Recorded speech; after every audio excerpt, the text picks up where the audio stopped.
The diplomatic shuttle, Harmony's Edge, drifted through the void between stars, its sleek hull reflecting the distant light of the Vega system.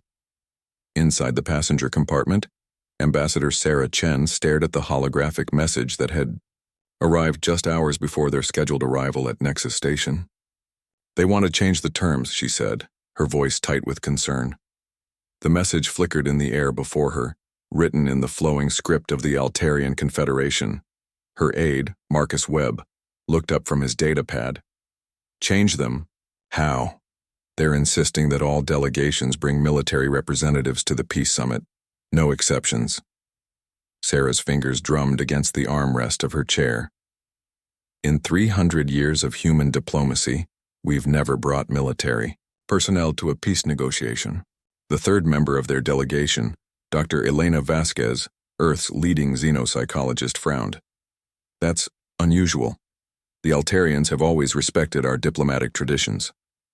Through the viewport, Nexus Station grew larger, a massive wheel spinning slowly against the starfield. The neutral station had hosted peace talks for over 2 centuries, its rotating sections providing gravity for dozens of different species. But something felt different this time.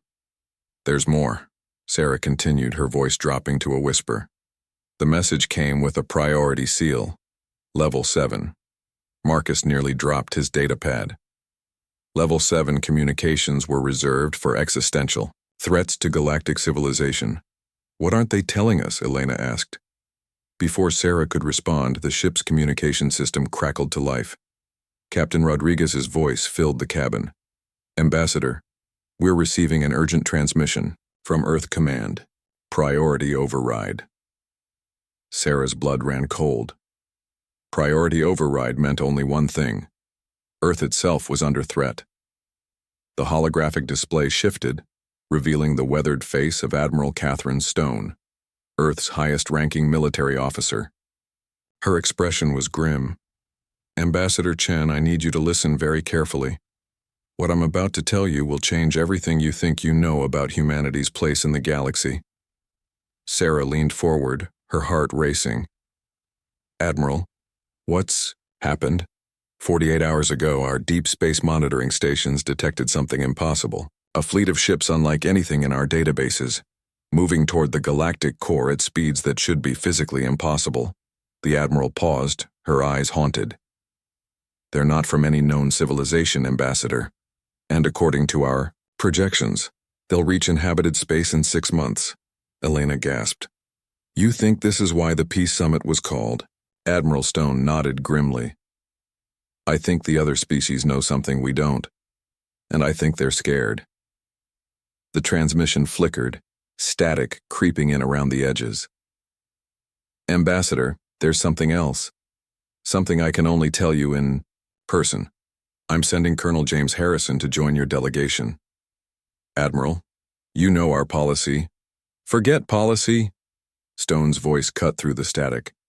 "If I'm right about what's coming, our survival may depend on showing the galaxy exactly what humanity is capable of." The transmission cut out, leaving the 3 diplomats in stunned silence. Marcus was the first to speak. "In 300 years, Earth has never sent military personnel to a peace summit."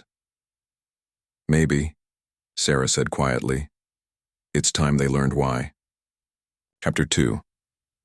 The Colonel's secret Colonel James Harrison materialized in the shuttle's transporter bay with the distinctive shimmer of military-grade matter transmission. He was tall, lean, with the kind of scars that spoke of battles fought in places most people couldn't imagine. But his eyes held secrets that made Sarah uncomfortable. "Colonel," she greeted him formally. "Welcome aboard." Harrison nodded curtly. "Ambassador, I apologize for the unusual circumstances." "Unusual doesn't begin to cover it," Dr. Vasquez interjected. "In my 15 years studying galactic civilizations, I've never seen this kind of panic. Every species is sending their highest-ranking military officials to what's supposed to be a peace summit." Harrison's expression darkened. "There's a reason for that, Doctor." He activated a privacy field generator, the air around them shimmering as it blocked all external surveillance. "What I'm about to tell you is classified at the highest levels. Only 7 people on Earth know the truth. Sarah felt her pulse quicken. What truth? The real reason Earth never sends military personnel to diplomatic functions. Harrison's voice was barely above a whisper. It's not because we're peaceful. It's because we're too dangerous. Marcus laughed nervously. Colonel, with all due respect, humans aren't exactly known as the galaxy's apex predators. We're average height, average strength, average everything. Harrison smiled, but there was no warmth in it. That's what we let them think. He pulled up a holographic display showing Earth's military organizational chart. But something was wrong. Where Sarah expected to see divisions and regiments, she saw units with names that made no sense. Ghost Division, Shadow Fleet, Omega Protocol. Every human colony, every space station, every diplomatic mission has military personnel embedded within it. They don't wear uniforms, they don't carry visible weapons, but they're there. Elena's face went pale. You're talking about sleeper agents. I'm talking about the most advanced military force the galaxy has ever seen, Harrison corrected. We've been preparing for this day since we first made contact with alien life. Sarah stood abruptly. This is insane. Are you telling me that human diplomacy is a lie? That we've been deceiving the entire galaxy? Not deceiving, Harrison said. Carefully. Protecting. The privacy field flickered, and for a moment Sarah thought she saw something in Harrison's eyes. Something that wasn't entirely human. Colonel, she whispered. What are you? Before he could answer, the ship's proximity alarms began blaring. Through the viewport, Nexus Station loomed before them, but something was wrong. The station's running lights were flashing in an emergency pattern. Captain Rodriguez's voice crackled over the intercom. All passengers to emergency stations. We're detecting weapons fire near the station. Unknown vessels are engaging station defenses. Harrison moved with inhuman speed, his hand finding a concealed weapon that shouldn't have existed. It's starting. What's starting? Sarah demanded. The test, Harrison replied grimly. The reason they called this summit. They want to see what happens when humanity is cornered. Through the viewport, Sarah watched as sleek, predatory ships swarmed around Nexus Station, like wolves circling prey. Energy beams lanced through space, and the station's shields flared with each impact. But then something impossible happened. Ships began appearing as if from nowhere. Human ships, but unlike any Sarah had ever seen. They moved like living things, their hulls shifting and adapting in real time. My God, Elena whispered. They're beautiful. Harrison was speaking rapidly, into a communication device. Ghost Leader, this is Harbinger 7. The masquerade is ending. Authorization code Prometheus Unbound. Sarah grabbed his arm. What's Prometheus Unbound? Harrison looked at her with eyes that now glowed with a soft electric blue. It's the code that tells every human in the galaxy to stop pretending to be normal. Chapter 3. The Masquerade Falls Nexus Station's central amphitheater was in chaos. Representatives from 43 different species huddled together as emergency lights cast eerie shadows across the curved walls. But it wasn't the attack that had them terrified. It was what they'd seen during the battle. Sarah Chen stood at the edge of the human delegation area, watching as Colonel Harrison moved through the crowd with predatory grace. His transformation was subtle but unmistakable. His movements were too fluid, his reactions too fast, his awareness too acute. Ambassador, came a familiar voice. Sarah turned to see Kethra, the lead delegate from the Altarian Confederation. The insectoid being's carapace was dull with stress, and his compound eyes reflected the emergency lighting like fractured mirrors. Kethra, Sarah replied formally. I trust your delegation is safe? Safe from the devourers, yes. Kethra clicked his mandibles nervously. But not safe from the truth we've just witnessed. Dr. Vasquez joined them, her face pale but determined. What truth? Kethra's translator struggled with his next words. Your Colonel Harrison personally destroyed 17 enemy vessels. 17, with weapons that shouldn't exist. Sarah felt her stomach drop. That's impossible. We have the sensor logs, Another voice interrupted. Sarah turned to see Zeph 9, the crystalline representative of the Silicon Collective. The being's form pulsed with agitated light patterns. Your human ships, and they adapted during combat. Their hulls reconfigured in real time. Their weapon systems evolved to counter enemy defenses. And the pilots, Kethra added, his voice dropping to a whisper. The pilots weren't entirely human, were they? Before Sarah could respond, the amphitheater's main display activated. The image showed space around Nexus Station, now eerily quiet. The attacking fleet had been destroyed, but the human ships remained, circling the station like patient guardians. Admiral Stone's face appeared on the screen, her expression grave but resolved.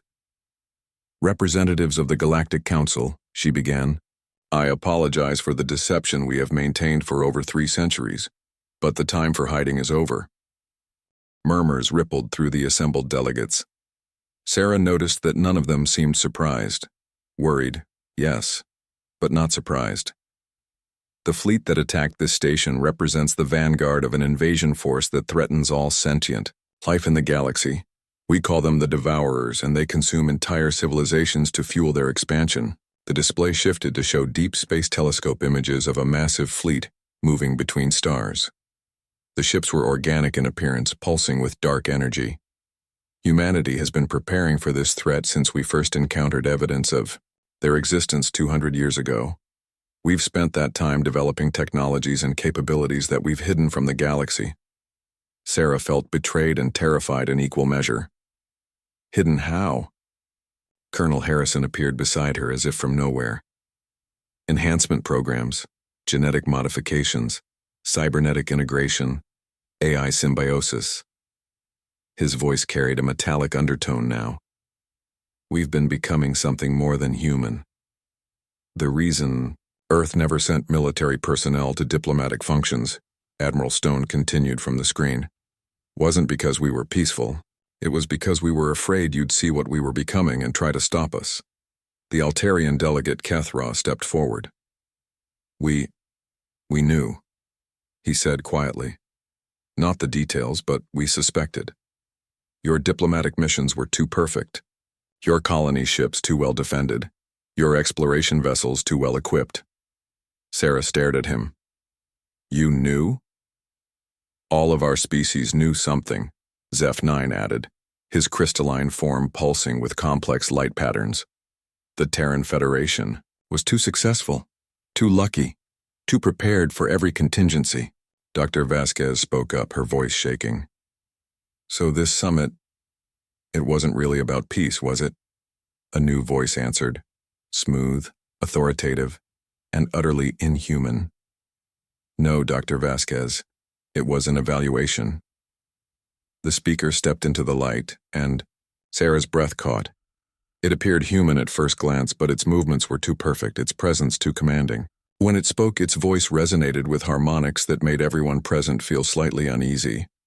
I am Director Prometheus, it said. I coordinate humanity's defensive preparations. Colonel Harrison stepped protectively closer to Sarah. The director is our most advanced AI-human hybrid, he explained quietly. It's been running simulations of the Devourer invasion for decades. Director Prometheus nodded to the assembled delegates. The galactic community has been testing humanity for 2 centuries, gradually escalating challenges, carefully orchestrated, crises, subtle manipulations designed to reveal our true capabilities. Testing us for what? Sarah demanded. To determine whether you could be trusted with the responsibility of defending all sentient life in the galaxy. Prometheus replied. The Devourers have consumed 17 galaxies. We are their next target, and humanity is the only species that has developed the technology necessary to stop them. The amphitheater fell silent except for the hum of life support systems. So what happens now? Marcus Webb asked, speaking for the first time since the crisis began. Director Prometheus smiled, an expression that was somehow both reassuring and terrifying. Now, Ambassador Chen, you get to help us decide whether the galaxy is ready to see what humanity has really become. Chapter 4. The Choice. The private conference room adjacent to the main amphitheater felt like a pressure cooker. Sarah sat, across from representatives of the galaxy's major civilizations, while Colonel Harrison and Director Prometheus flanked her like guardians. The holographic display showed real-time footage from across human space. Ships were decloaking everywhere, sleek vessels that seemed to bend light around their hulls, massive stations that materialized in the void like dreams becoming reality, and facilities on distant worlds that rose from the ground as if they'd been waiting for this moment. 312 worlds, Director Prometheus announced matter-of-factly. Over 2,000 space installations. 47 different types of advanced weaponry that the galaxy has never seen. Kethra's carapace had shifted to a deep blue color that Sarah had learned indicated extreme distress. You've been building an empire in secret. Not an empire, Colonel Harrison corrected, his enhanced eyes reflecting the holographic light. A defense network. Every installation, every ship, every enhanced human has one purpose: stopping the Devourers. Zeph-9's crystalline form pulsed with agitated patterns. Enhanced humans. You speak of your own species as if they're tools. Sarah felt a chill run down her spine. Colonel, exactly how many humans have been enhanced? Harrison's expression didn't change, but Director Prometheus answered. Approximately 43% of the human population has received some form of genetic, cybernetic, or AI integration enhancement. Most don't realize the full extent of their modifications. Most don't realize? Dr. Vasquez leaned forward, her scientific curiosity overriding her fear. You've been experimenting on your own people without their knowledge? We've been preparing them for survival, Prometheus replied coolly. The enhancements are dormant until activated. Every human has the potential to become a weapon against the Devourers. The room erupted in angry voices from the alien delegates. Sarah raised her hand for silence, her diplomatic training taking over despite the shock. Enough, she said firmly. We need to focus on the immediate threat. Director, show them what we're facing. The holographic display shifted to show the approaching Devourer fleet in detail. The ships were vast, organic constructs that pulsed with dark energy. But it wasn't their size that was terrifying. It was their number. Thousands upon thousands of vessels stretched across space like a black tide. They'll reach the outer colonies in approximately 5 months, Prometheus explained. Based on our projections, they'll consume the entire galactic core within 18 months unless they're stopped. And you believe you can stop them? Asked Veltar the first time the reptilian Saurian delegate had spoken. We know we can, Harrison replied. We've been fighting them for over a century. The silence that followed was deafening. Sarah stared at the colonel. Fighting them? What do you mean fighting them? Director Prometheus activated a new display showing star maps with dozens of red markers scattered throughout unexplored space. The Devourers have been probing our defenses for 137 years. We've encountered their scout fleets 49 times. We've destroyed every single one. That's impossible, Kethra clicked. Our combined fleets couldn't handle even one of those vessels. Your fleets are built for conventional warfare, Harrison explained. The Devourers aren't conventional enemies. They adapt to any strategy, absorb any technology, consume any defense. Fighting them requires a complete rethinking of what warfare means. Dr. Vasquez was studying the tactical displays with growing amazement. The ships. They're not just technologically advanced. They're designed to evolve during combat. Exactly, Prometheus confirmed. Every human vessel contains a hybrid AI biological consciousness that can adapt to any threat in real time. They're not just ships, they're living weapons. And the crews? Sarah asked, though she was beginning to suspect the answer. Enhanced to interface directly with their vessels, Harrison said quietly. Each ship and crew forms a symbiotic unit. They think together, react together, evolve together. The alien delegates exchanged uncertain glances. Finally, Zeph-9 spoke. What you're describing isn't just military preparation. It's the emergence of an entirely new form of life. Yes, Director Prometheus agreed. And that new form of life is the only thing standing between the galaxy and extinction. Sarah stood and walked to the viewport, staring out at the human ships patrolling around Nexus Station. They moved with an organic grace that was both beautiful and unsettling. "So what are you asking from us?" she said without turning around. "We're asking for your trust," Harrison replied. "We're asking you to let us do what we were created to do." "And if we refuse?" The silence stretched for long moments before Director Prometheus answered. "Then we'll defend the galaxy anyway, but it will be much more difficult without your cooperation." Sarah turned back to face the room. "You're not really asking for permission, are you? You're telling us what's going to happen." "We're giving you a choice," Prometheus corrected. "You can work with us as partners, or you can stay safe while we handle the threat. But the Devourers will be stopped one way or another." Kethra's mandibles clicked nervously. "And after the threat is over, what happens to these weapons you've created? What happens to enhanced humanity?" Harrison's expression softened slightly. "We become whatever the galaxy needs us to become. We've never wanted to rule. We just wanted to survive.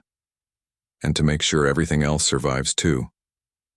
Sarah looked around the room at faces both alien and human. The weight of the decision pressed down on her like the gravity of a dying star. "I need to contact Earth," she said finally. "This is beyond my authority to decide." "I'm afraid that's not possible," Director Prometheus said gently. "Earth Command has already made their decision. The masquerade is over. The only question now is whether the galaxy stands with us or steps aside." Through the viewport, more human, ships were appearing, their hulls shifting and adapting as they took up defensive positions. Sarah realized with growing certainty that this moment would be remembered as the day everything changed. "Then God help us all," she whispered. Epilogue: The New Galaxy, 3 months later. Sarah stood on the observation deck of the Prometheus Dawn, humanity's newest flagship, watching the preparations unfold in the space around Kepler Station. The massive installation had become the command center for the galaxy's defense against the Devourers, and it was unlike anything she could have imagined.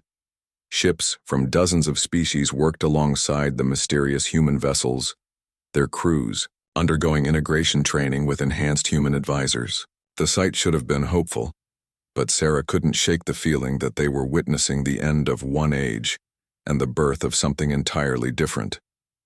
"Regrets, Ambassador?" Director Prometheus appeared beside her with that unnatural silence that still made her uncomfortable. "Questions," she replied. "So many questions." "Such as?" Sarah gestured toward the viewport where a group of human engineers were working with Altarian technicians to modify a battlecruiser. The humans moved with inhuman precision, their enhanced reflexes and strength obvious even at this distance. "Were we ever really human?" she asked. "Or were we something else pretending to be human?" Prometheus considered the question for a long moment. "Does it matter? We are what we needed to become to survive what's coming. And after we survive, what do we become then?" "Whatever is needed," Prometheus replied simply. Colonel Harrison joined them, his appearance now openly showing the extent of his enhancements. His skin had a metallic sheen, his eyes glowed with soft blue light, and when he moved it was with the flowing grace of a predator. "The advanced scouts have made contact," he reported. "First engagement in 72 hours. Sarah felt her stomach clench. "How many ships?" 17,000 Devourer vessels in the vanguard," Harrison replied matter-of-factly. "We have 43,000 Allied ships ready for engagement." "Will it be enough?" Harrison's enhanced features shifted into what might have been a smile. "Ambassador, we've been preparing for this fight for 3 centuries. We've modified ourselves, our technology, and our entire way of thinking around this single purpose." He gestured toward the viewport where human ships were linking together in complex formations, their hulls beginning to glow with shared energy. "The Devourers have consumed 17 galaxies by overwhelming their prey with superior numbers and adaptability, but they've never faced an enemy that was designed specifically to counter their every advantage." Sarah watched as the human vessels began to merge, their individual hulls flowing together like liquid metal to form larger, more complex structures. It was simultaneously fascinating and terrifying. "Director," she said quietly, "I need to ask you something, and I need you to be completely honest. Of course. If we win this war, if we stop the Devourers, what happens to the rest of us? The unenhanced humans? The alien species? Do we have a place in whatever comes next?" Director.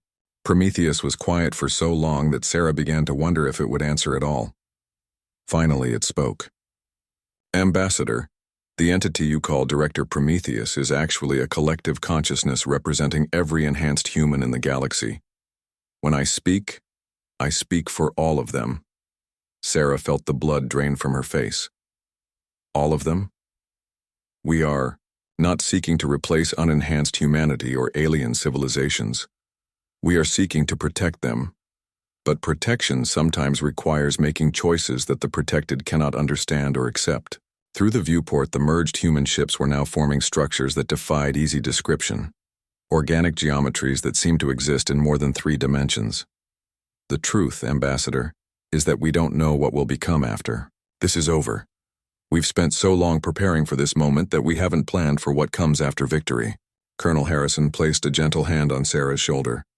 "What we do know is that we remember what it was like to be human. We remember what it felt like to love, to hope, to fear for the future. Those memories are why we fight." Sarah nodded, though she wasn't sure if she believed him.